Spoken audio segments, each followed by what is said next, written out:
네, 안녕하십니까. 백두산 TV 8입니다. 네. 어제 16일이면 언제입니까? 어제 저녁에 스카이데일리에 기사가 하나 나왔는데요. 그 기사를 같이 읽어보겠습니다. 기사 그 중에서 아주 중요한 내용만 세 가지 말씀드리겠습니다. 자, 이 기사는 곧 그 세계 부정선거에 대한 한미 공조 수사가 있을 것이다라고 전망을 하고 있습니다. 그런 전망의 이유로 두 가지를 밝히고 있습니다. 자, 첫째는 그 윤통이 헌재에서 마지막 변론에서 헌법재판소에다가 자신의 주장을 뒷받침할 수 있는 기밀 서류를 제출했다 이겁니다. 기밀 서류. 그 기밀 서류는 계엄령이 왜 필요했는가라는 거와 관련된 것으로 보입니다. 당시에 윤통은 뭐라고 얘기했느냐 하면은 이렇게 얘기했습니다. 지난달 25일이죠. 67분에 거친 탄핵 심판 최후 진실에서 서면으로 성실하게 관련 자료를 제출했으니 대통령으로서 고뇌의 결단을 한 이유를 깊이 생각해 주시기 바란다 라고 얘기했습니다. 이어서 많은 국가 기밀 정보를 다루는 대통령으로서 재판관님들께 모두 설명 드릴 수 없는 부분에까지 재판관님들이 지혜와 해안이 미칠 것으로 믿는다라고 부연 설명했습니다. 자, 이 내용이 무엇일까? 라고 지금 많은 궁금증을 일으키고 있는데요. 저는 이 내용이 지난 12월 3일 날 계엄령을 선포하게 된 이유, 그리고 계엄령을 선포한 이후에 발동한 이후에 그 계엄군이 한 활동에 대한 구체적인 자료일 것으로 추측됩니다. 그러니까 그 중에서 부정선거와 관련된 계엄군의 활동인데요. 그 중에서 대표적인 게 이겁니다. 경기도 수원에 있는 선거연수원에서 당시 선거연수원에서 활동 중이었던 중국 해커 수십 명을 체포한 그런 내용이 이 기밀서류에 담겼을 것이다. 이렇게 생각하고 있습니다. 이 장면은 선거연수원 인근에 있는 농업박물관 주차장에서 대기 중인 군용 버스처럼 보입니다. 의 모습입니다. 여기 있는 사람들, 요 까만 점들이 보이시죠? 요 까만 점들, 요것들이 선거 연수원에서 체포되고 이 흑두건 검은색 두건에 씌워서 이 차 안으로 이송된 후에 근처에 있는 CCTV에 찍힌 모습입니다. 따라서 이런 관련한 상세한 사진을 포함한 글들이 이 윤통이 마지막 변론에서 현재 제출한 기밀 서류에 담겼을 것으로 보입니다. 자, 당초에 말입니다. 당초에 우리는 이런 예상을 했었습니다. 이 부정선거와 관련된 부정선거 진상규명을 하기 위한 정부의 비밀 활동 혹은 정부의 자료들을 헌재의 헌법재판소의 탄핵 심판 변론에서 윤통이 전 국민들이 보는 앞에서 시연을 보여줄 것이다. 설명을 할 것이다. 이렇게 예상을 하고 있었습니다. 그런 공개적인 설명을 통해서 윤통은 자신이 계엄령 발동에 대한 이유, 배경, 정당성 등을 강조할 것으로 보였고, 그걸 통해서 국민들은 깨어나서 야, 이런 일이 있었구나. 계엄군은 정당한 활동을 했구나. 계엄령이 필요했구나. 라는 것을 깨닫게 되는 그런 계기가 될 것으로 예상을 했었는데요. 많은 기밀 서류가, 기밀 문건, 기밀 자료가 담겨 있었기 때문에 그런 시연, 설명을 공개적으로 하지 않고 이런 기밀 서류 제출로 가능한 것으로 보입니다. 네. 자, 이게 아주 중요합니다. 그렇기 때문에 정황적으로 봐서 지난주 금요일인가요? 14일 날인가요? 13일인가? 그 최재 감사원장 그리고 이창수 지검장을 포함한 검사 3명에 대한 탄핵이 기각이 됐었는데요. 그것도 8대 0으로 기각이 됐었는데 그런 것도 이런 부정선거와 관련된 윤통의 기밀 서류를 받아본 헌법재판관들이 계엄의 정당성에 대해서 새로운 인식을 갖게 되었고 그런 인식 아래 감사원장과 지검장 등 검사에 대한 탄핵이 더 불법적이다, 저 잘못됐다라고 느끼게 된 계기가 됐다 이렇게 지금 해석을 하고 있습니다. 자, 또 하나는 이 기사에 따르면 또 하나는 헌법재판소에 기밀서류, 부정선거와 관련된 기밀서류를 제출한 것뿐만 아니라 또 하나는 지난 1월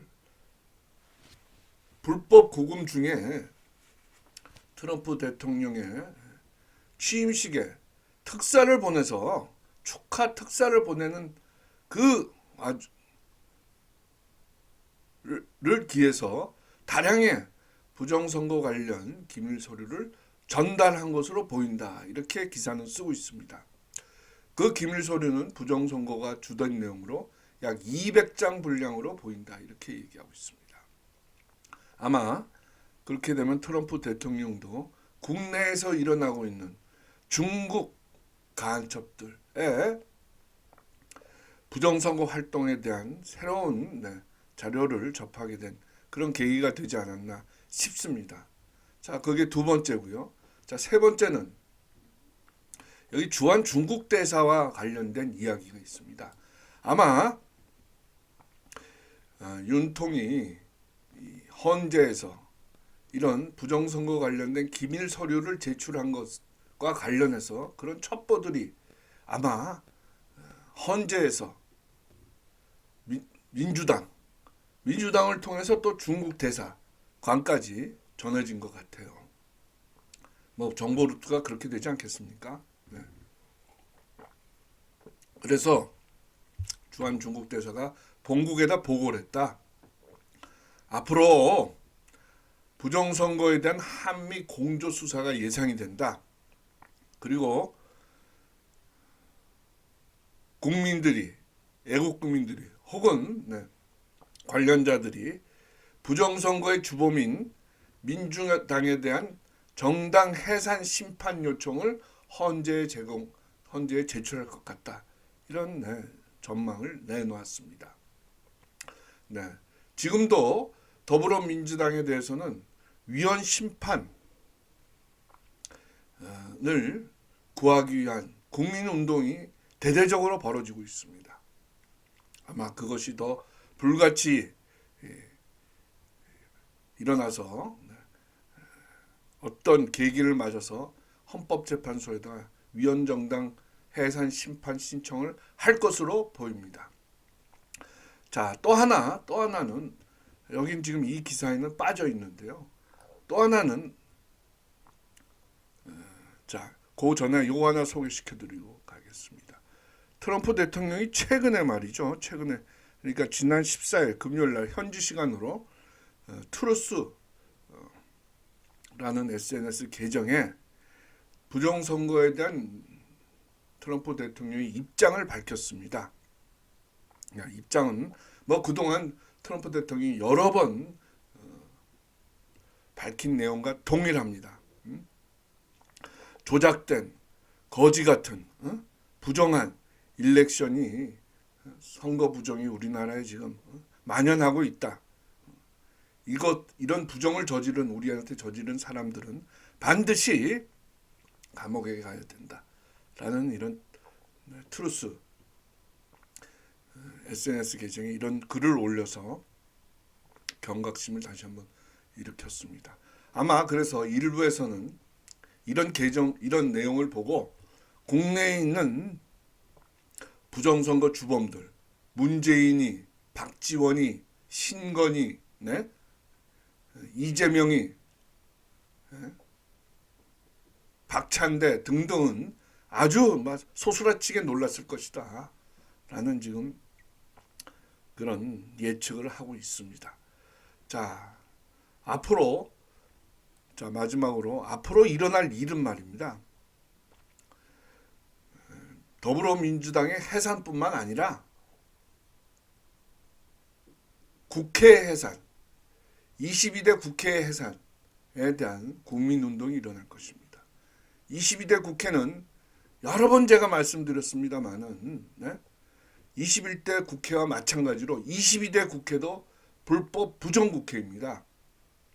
그래서 그거를 반드시 해산시켜야 됩니다. 한미의 불법 부정선거에 대한 공조수사와 함께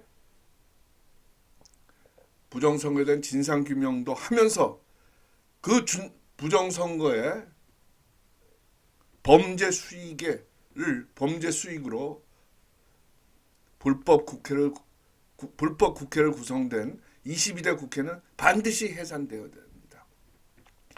주한중국 대사는 앞으로 본국에다가 22대 국회 곧 해산될 거라는 그런 첩보를 올려야지 되는데 그런 내용은 올리지 않았네요.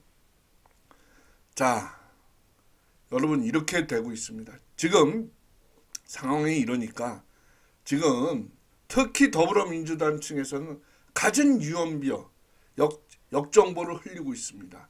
0대 8로 탄핵이 인용될 것이다 라는 거짓말을 뿌려대고 있습니다. 참, 그들의 정말 후한무치함에 놀라울 따름입니다. 그저께 광화문에 나와서 보신 분들은 아시겠지만 탄핵 찬성 집회는 이거 보십시오. 이게 지금 탄핵 반대 집회입니다. 이거의 10분의 1도 안 됩니다. 안국역에서 광화문 삼거리에 띄엄띄엄 몇천 명 모여 있을 뿐이고 보십시오. 애국 시민들 나와 있는 거 보세요. 그 광화문 거리 미국 대사관 못 미쳐서부터 저기 시청역까지 수만 명이 나와서 탄핵 반대를 외치고 있습니다. 부정선거를 외치고 부정선거 진상 규명을 외치고 있습니다. 22대 국회 해산을 외치고 있어요. 그리고 우리법 연구의 해체, 사법카르텔 청산 등을 외치고 있습니다. 기울었습니다, 여러분. 근데 다만 걱정이 되는 것은 이 시위 현장에 중국 공산당의 앞잡이들이 너무 많다는 겁니다. 경찰도 많고, 시위대 중에도 돈 받고 나온 사람들도 많고, 이거 다 속아내서 나라를 바로 잡아야 되겠습니다. 앞으로 부정선거에 대한 한미 공조수사가 있을 것으로 힘차게 진행되기를 바랍니다. 그런 점에서 지난주 이창수 서울지검장 직무 복귀된 게 또 의미가 있어 보입니다. 여러분들 이 나라를 바로잡기 위해서 더욱더 분투해야 되겠다라는 말씀을 드립니다.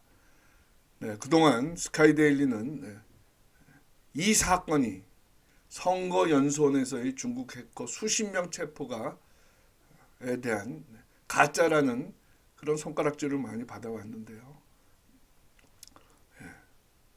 앞으로 그 자신의 명예와 자존심을 회복할 기회가 있을 것으로 보입니다. 감사합니다. 백두산 TV 8이었습니다. 구성지였습니다. 다음 시간에 뵙겠습니다. 감사합니다.